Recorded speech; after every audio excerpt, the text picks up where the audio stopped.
감사와 영광을 올려드립니다.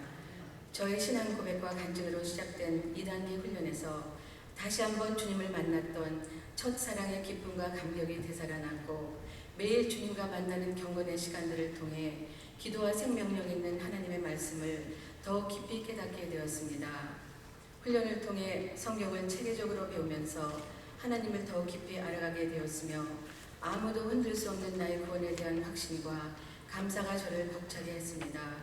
너무나도 부족한 저에게 한없이 부어주신 주님의 사랑과 은혜에 감사하면서 날마다 변화되어가야 하는 저의 삶 속에서 그리스도의 성화의 과정을 걸어야 하는 것이 하나님의 자녀된 자의 도리임을 다시금 깨닫게 되었습니다. 왜 우리가 예수님의 제자가 되어야 하며 왜 제자 훈련을 받아야 했는가? 그것은 주님의 마지막 지상 명령이었으며 이 땅에 남아있는 우리에게 맡겨진 사명인 것입니다. 저는 전도와 선교의 사명은 다른 이들의 몫인 것처럼 생각할 때가 있었고 또한 부담스럽고 회피하고 싶을 때가 있었습니다. 그러나 주님께서 명령하신 이 사명이 바로 저의 사명이란 것을 깨닫게 되면서 전도하고 싶은 마음이 가슴속 깊은 곳에서 물밀듯이 일어나는 것을 느낄 수 있었습니다. 지난 9개월 동안 사탄은 제자 훈련을 받는 저와 저의 남편을 끊임없이 공격해 왔습니다. 예수님의 제자가 되는 길은 평탄한 길이 아니라 예수님께서 걸어가신 환난과 핍박과 시련과 고난과 고통의 길이며 연단의 길이었습니다. 그동안 그 많은 시험들을 이길 수 있었던 것은 저희 안에 계신 성령님께서 친히 물리쳐 주셨다고 믿습니다. 또한 제자 훈련을 받는 과정이었기 때문에 참고 인내할 수 있었던 것 같습니다. 앞으로도 사탄은 계속 우리를 공격할 것입니다. 오직 이길 수 있는 방법은 하나님의 전신갑주로 무장하고 하나님과 매일 동행하는 성령 충만한 삶이며 언젠가는 그 시련의 연단을 통해 정금같이 되는 믿음의 소유자로 하나님을 기쁘시게 하며 내 이웃을 내 마음과 같이 사랑하며 내 잔이 넘쳐 흘러서 믿지 않는 영혼들에게까지 넘치기를 소망합니다.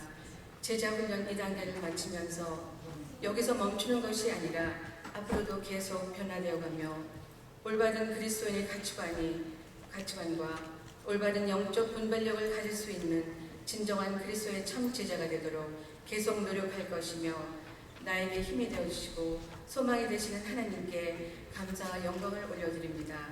감사합니다.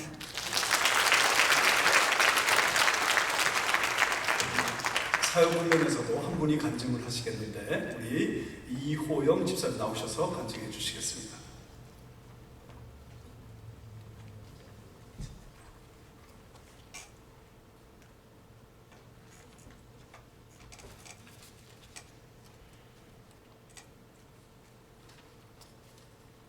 안녕하세요. 이호영입니다. 매주 월요일 저녁 7시를 기다리며 그 시간이 너무 소중해서 사모하는 마음으로 기대하게 해주시는 주님, 어려운 일들을 감당하게 하시어 지혜를 얻게 하시고 건강을 허락하시어 사역훈련을 무사히 마치게 해주신 아버지께 감사드립니다. 하늘아버지의 계획을 저는 알 수가 없습니다. 36년 전 계획에도 없던 미국 객비행에 몸을 싣고 제 뜻과는 상관없이 그렇게 시작된 미국 생활.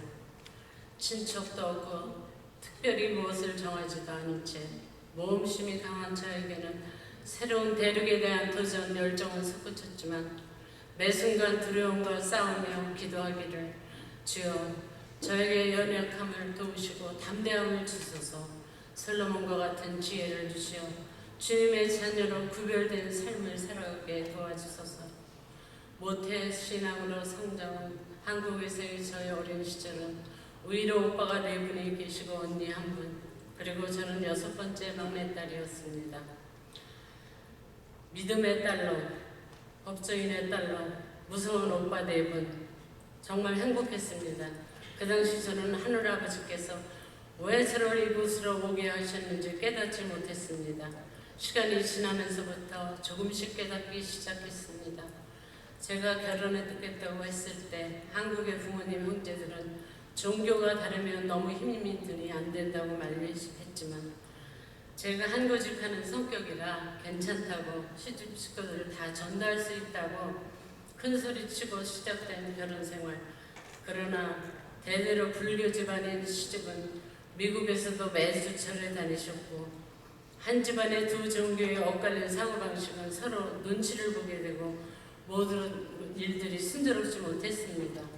그러나 저는 일요일 아침이면 하사데나에서 LA 한인타운까지 교회에 나아가야 하는 며느리.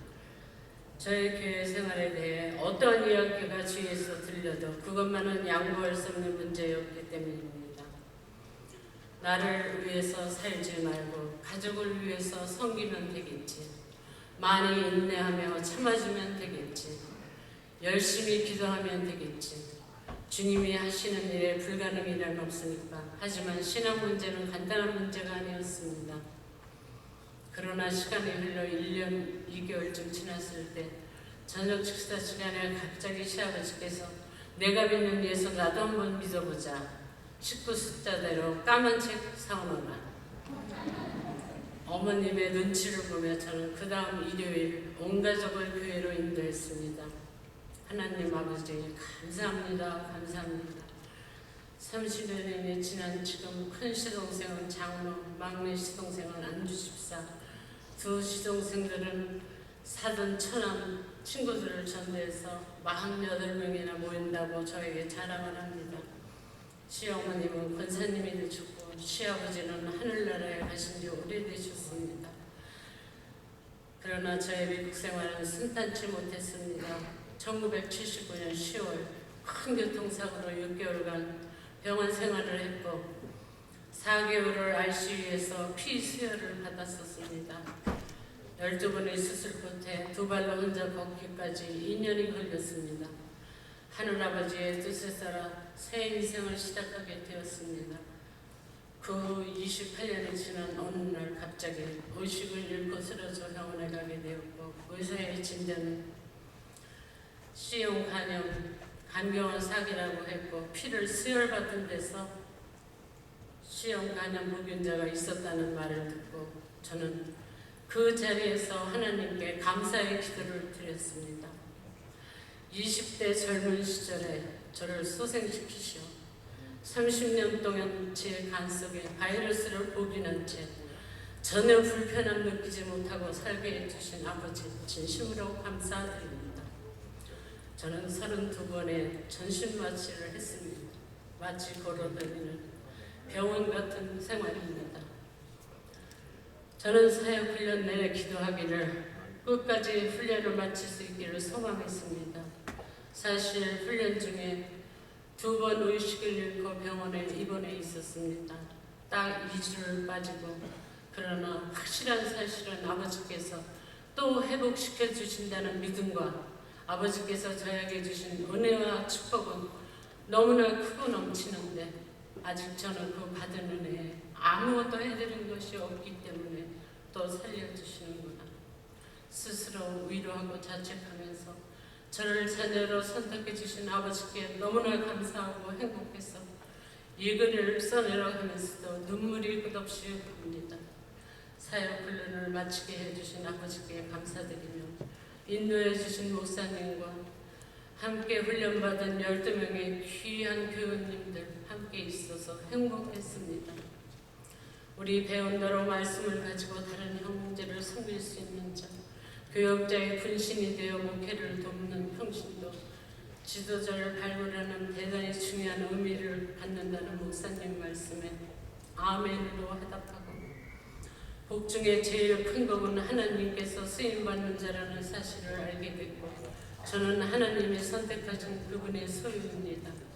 어느 곳이든 제가 있는 이 자리가 선교의 자리로 사용되기를 소망하오며 우연히 만난 한 사람 한 사람을 소중하게 대하고 좋은 친구 삼게, 좋은 친구 되게, 좋은 교우 되게 하시어 아버지 말씀 전하기에 게으르게 되지 않도록 건강과 지혜를 주시옵소서.